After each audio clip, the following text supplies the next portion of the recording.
அண்ணா இந்த வளையல் எத்தனை கிராம் அது? இந்த வளையலாங்க, ஆ இது வந்து ஆக்சுவலி இது வந்து டர்க்கி மேடுங்க இந்த வளையல். ஓகே. இது டிசைன்ஸ் பாருங்க, ரொம்ப அழகான ட்விஸ்டட் டிசைன்ஸ். இது வந்து அப்படியே வளைஞ்சு வளைஞ்சு வரும். அதில் ஒரு டிசைன்ஸ் இருக்கு பாருங்க, இது ஒரு மேட் ஃபினிஷிங்கில் இருக்குது. அதில் பாருங்க சைனிங் ஃபினிஷிங்கில் இருக்குது. இது ஹேண்ட்மேடு ஆக்சுவலி. இது வந்து ஒரு வளையல் வந்து 16 கிராம் வருது, 16.5 கிராம் கிட்ட வருது. ரெண்டு சேர்த்து 32 கிராம், 4 பவுன் வருது. ரொம்ப அழகான டிசைன்ஸ், நீங்க பாருங்க பார்த்தாவே தெரியும், ரொம்ப அழகான டிசைன்ஸ். நிறைய டிசைன்ஸ் இருக்கு இதே மாதிரி நம்ம கிட்ட.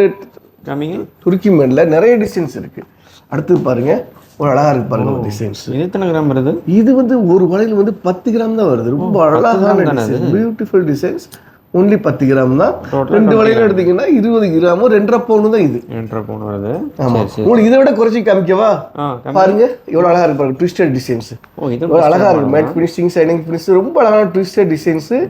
முன்னாடி பார்த்தது வந்து 32 கிராம், ஆனா இப்ப 2 வளையல் பார்க்க போறது 16 கிராம் தான். ரெண்டுமே 16 கிராம் தான். 16 கிராம் தான். ரெண்டுமே 2 பவுன் தான் வருது. ஒரு வளையல் 1 பவுன் தான் வருது. இதே மாதிரி நம்ம கிட்ட நிறைய கலெக்ஷன், நிறைய டிசைன்ஸ் இருக்குது. நீங்க Al Haseena jewellery, Bur Dubai near museum வந்து பாருங்க, நிறைய இருக்கு டிசைன்ஸ்.